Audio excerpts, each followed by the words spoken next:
चलिए हम लोग पढ़ने जा रहे हैं दूसरे किस्म का मैकेनिज्म जिसको बोलते हैं हम लोग आउटर स्फीयर मैकेनिज्म।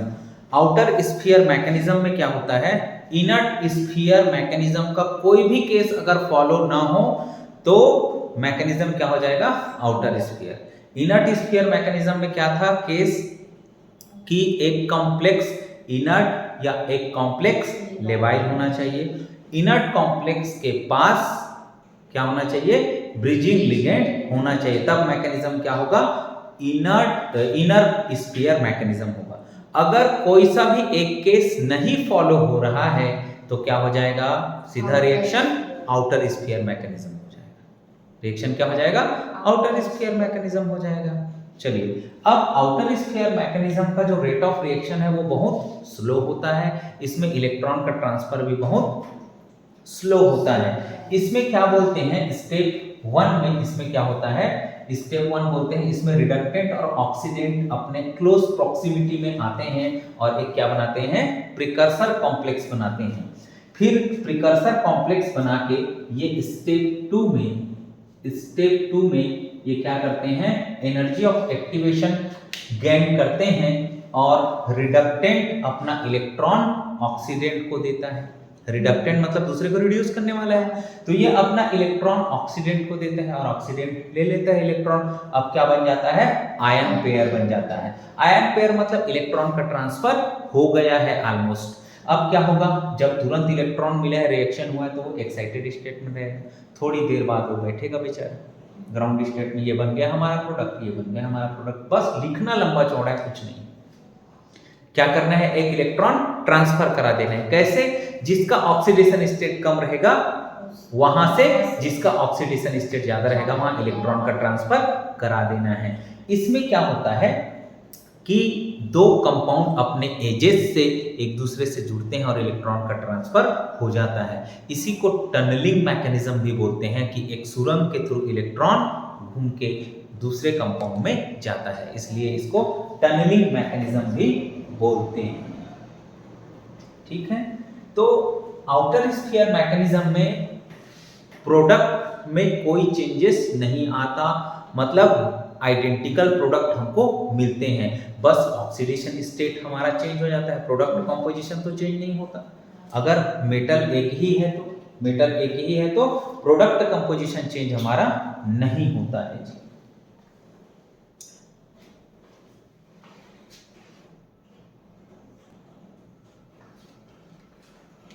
अब देखते हैं मैकेनिज्म, मतलब रिएक्शन एग्जांपल।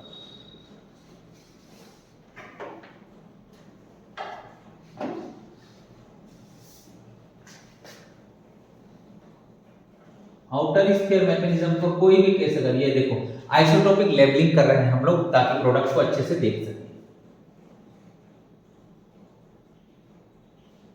ये क्या हो जाएगा, ये 2+ से ये 3+ हो जाएगा, और आइसोटोपिक लेवलिंग वाला जो आयरन था वो क्या हो जाएगा, 2+ हो जाएगा। ये है आउटर स्फीयर मैकेनिज्म। और देखें ये क्या है, Fe2+ मतलब 3d6 है, 3d6 है, हाई स्पिन है, मतलब T2G4 और Eg2 कैसा है, लेवाइल है। और ये क्या है, 3d5 है, Fe3+ मतलब, और T2G3 और Eg2 है, कैसा है ये, लेवाइल है। तो मैं बोला ना, कोई भी एक कंडीशन फॉलो नहीं होगा इनर स्फीयर को तो मैकेनिज्म क्या हो जाएगा, सीधे आउटर स्फीयर हो जाएगा। मैकेनिज्म क्या हो जाएगा, आउटर स्फीयर। दोनों कॉम्प्लेक्स क्या होना चाहिए, लेवाइल, या एक कॉम्प्लेक्स इनर्ट है एक कॉम्प्लेक्स लेवाइल है तो इनर्ट कॉम्प्लेक्स के पास क्या नहीं होना चाहिए, ब्रिजिंग लिगेंड नहीं होना चाहिए, या दोनों कॉम्प्लेक्स इनर्ट है तो भी आउटर स्फीयर मैकेनिज्म होगा। मतलब कोई भी ऐसा कंडीशन जिसमें इनर स्फीयर का केस फॉलो ना हो वो क्या कहलाएगा, आउटर स्फीयर।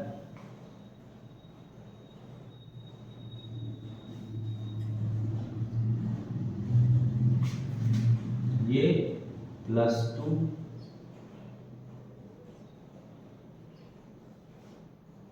और ये 3+ है ना। देखिए अब इस कंडीशन में देखिए ये D7 है,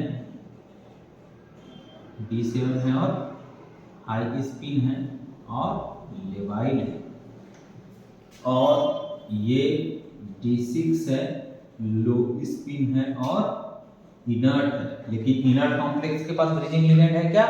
नहीं है भैया। तो मैकेनिज्म क्या हो जाएगा जी? आउटर हो जाएगा मैकेनिज्म। मैकेनिज्म बस पूछा है आपको ये चेंज कराने आ जाएगा ना? ये हो जाएगा, इसको +3 कर देना, +2 कर देना। अब ये उल्टा हो जाएगा, अब ये इनर्ट हो जाएगा और ये लेवाइल हो जाएगा। कैसे? हमको पता है मेटल के +3 ऑक्सीडेशन स्टेट में अमोनिया कैसे बिहेव करता है? स्ट्रॉन्ग लिगेंड के जैसे, जबकि +2 ऑक्सीडेशन स्टेट में वीक लिगेंड के जैसे बिहेव करता है। तो ये 3D6 हो जाएगा। 3D6 मतलब लो स्पिन इनर्ट, ये 3D7 हो जाएगा। हाई स्पिन 3D7 मतलब लेबाइल, है ना? तो ये आउटर स्फीयर मैकेनिज्म होगा। और देखते हैं, और एग्जांपल देख लेते हैं। ऑस्मियम के साथ बाइपिरिडीन 3 बार, ये +2 है। ऑस्मियम के साथ बाइपिरिडीन 3 बार, ये +3 है। ऑस्मियम 2+, ऑस्मियम किसकी फैमिली का है? आयरन की फैमिली का। ऑस्मियम 2+ मतलब D6 होगा, है ना जी? D6 है मतलब T2G6 और Eg0 कैसा है? 5D का है, लो स्पिन है, इनर्ट है। ये +3 मतलब D5 लो स्पिन इनर्ट है ना? और D5 का कॉन्फ़िगरेशन भी लिख देते हैं, T2G5 और Eg0। अब ये दोनों इनर्ट है यार, दोनों इनर्ट है मतलब कौन सा मैकेनिज्म होगा? Outer sphere. और इलेक्ट्रॉन का ट्रांसफर कर सकते हैं बिल्कुल। एक ऑस्मियम को आइसोटोपिक लेवलिंग कर देते हैं अलग करने के लिए। बाइपिरिडीन 3 टाइम्स बाइडेंटेड लिगेंड, +3 हो जाएगा, प्लस ये ऑस्मियम, ये बाइपिरिडीन 3 टाइम्स, +2 हो जाएगा, आइसोटोपिक लेवलिंग।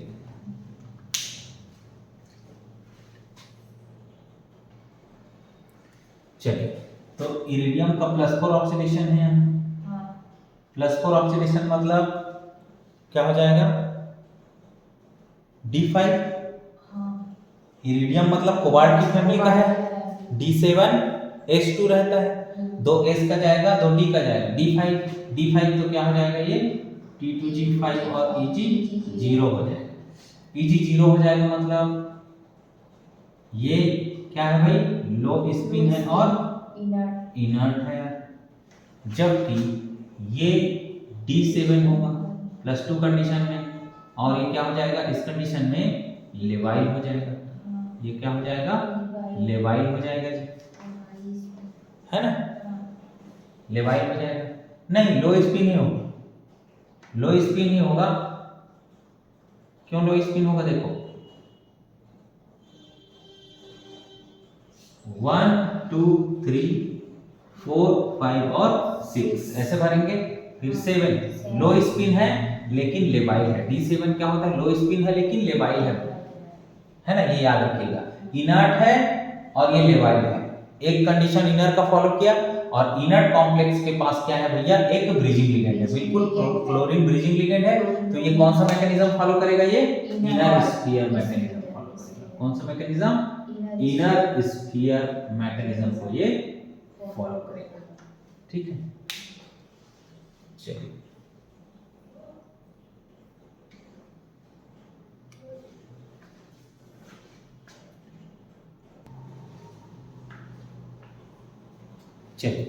अब हम लोग देखते हैं कैरेक्टरिस्टिक्स किसके? आउटर स्फीयर मैकेनिज्म के। तो इलेक्ट्रॉन ट्रांसफर का रेट बहुत ज्यादा फास्ट हो जाता है अगर इलेक्ट्रॉन का ट्रांसफर कहां से कहां हो? T2G ऑफ रिडक्टेंट से T2G ऑफ ऑक्सीडेंट में इलेक्ट्रॉन का ट्रांसफर होता है। क्या होता है? इलेक्ट्रॉन ट्रांसफर का रेट बहुत फास्ट होता है। अगर कॉम्प्लेक्स में पाई एक्सेप्टर लिगेंड्स हो, जैसे कार्बोनाइल, साइनाइड, इथिलीन, बाइपिरिडीन, ऑर्थोफिनेंथ्रोलिन, ऐसा कोई भी पाई एक्सेप्टर लिगेंड हो, इलेक्ट्रॉन मतलब पाई एक्सेप्टर लिगेंड किसमें? कोई कॉम्प्लेक्सेस में, तो इलेक्ट्रॉन का ट्रांसफर क्या होता है? फास्ट होता है। क्यों? क्योंकि वो कॉम्प्लेक्स इलेक्ट्रॉन का एक्सचेंज आसानी से करते हैं, है ना, पाई acceptor ligands.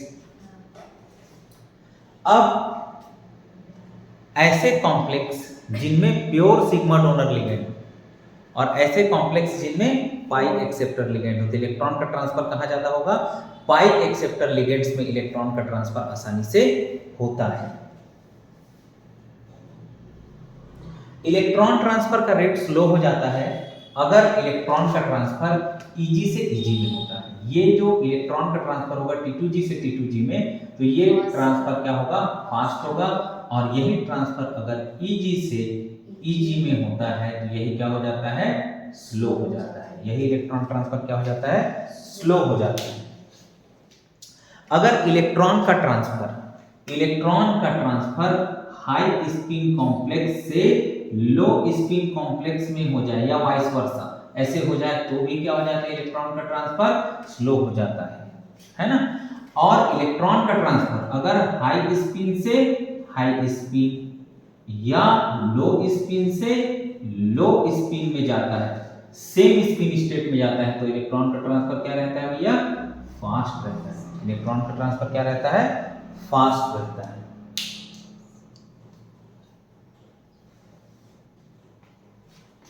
Outer sphere mechanism में कोई ना तो बॉन्ड बनता है ना कोई बॉन्ड टूटता है, केवल इसमें क्या होता है? इलेक्ट्रॉन का ट्रांसफर होता है, ऑक्सीडेशन स्टेट बस चेंज होता है। इसमें बॉन्ड लिगेंड विगेंड एक्सचेंज नहीं होते आउटर स्फीयर मैकेनिज्म में।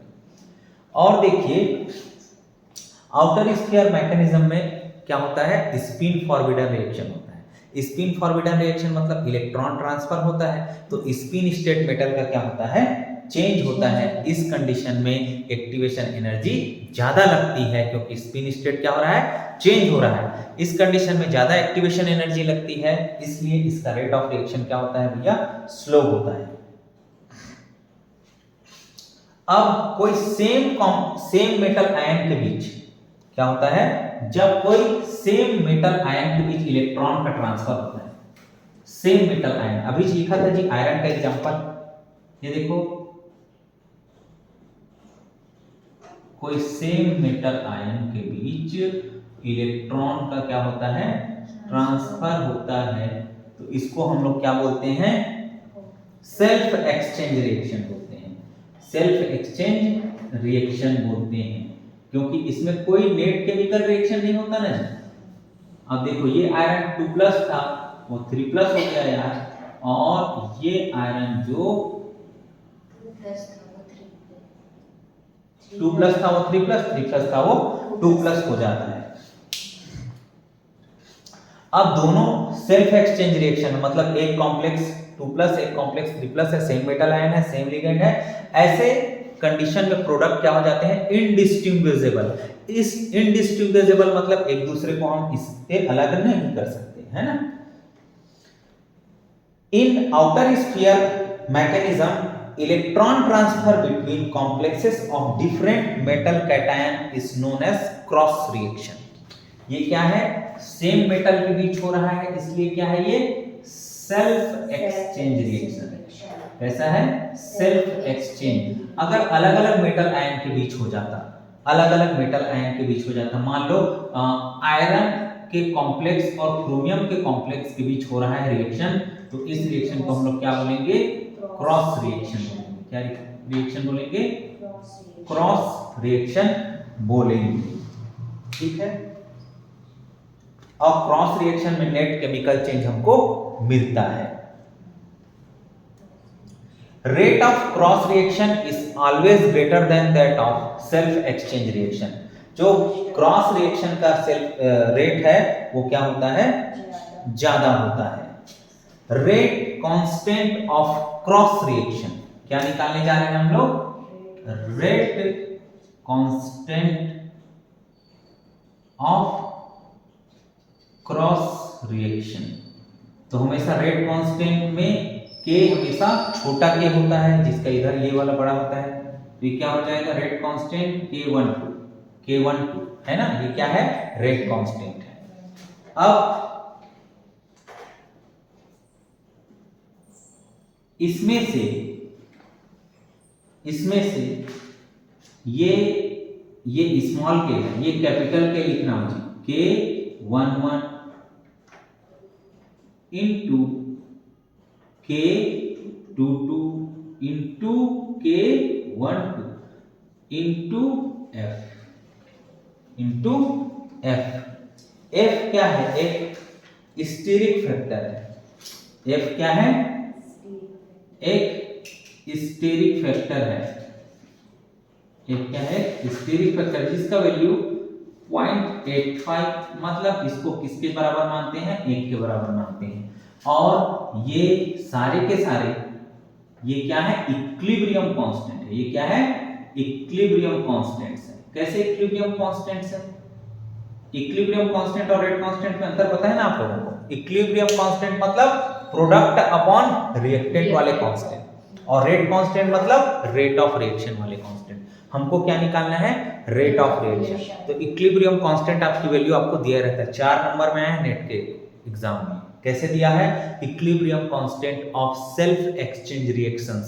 Equilibrium constant of self exchange reaction, self exchange reaction 1 और सेल्फ एक्सचेंज रिएक्शन 2, और ये क्रॉस रिएक्शन 1 है ना। तो ये सेल्फ एक्सचेंज मतलब एक और मेटल 1 और मेटल 1 के बीच रिएक्शन हुआ है, उसका इक्विलिब्रियम कांस्टेंट है। मेटल 2 और मेटल 2 के बीच रिएक्शन हुआ है, उसका क्या है, इक्विलिब्रियम कांस्टेंट है। मेटल 1 और मेटल 2 के बीच रिएक्शन हुआ है, उसका क्या है, इक्विलिब्रियम कांस्टेंट है। F क्या है, स्टीरिक फैक्टर है। ये आता है मार्कस-हुस थ्योरी। कहां से आता है ये, मार्कस-हुस थ्योरी। ये मार्कस-हुस थ्योरी से आता है, मार्कस-हुस थ्योरी। तो यहां पर हम लोग rate constant of cross reaction निकालते हैं। कहां से, मार्कस-हुस थ्योरी से सारी वैल्यू दी जाती है भैया, आपको सिर्फ रूट लगाना है, निकाल लेना है वैल्यू। F की वैल्यू भी एक ही रखना है हमको, इसका वैल्यू देगा, इसका वैल्यू देगा, इसका वैल्यू देगा, तीनों को रख देना, ये मिल जाता है।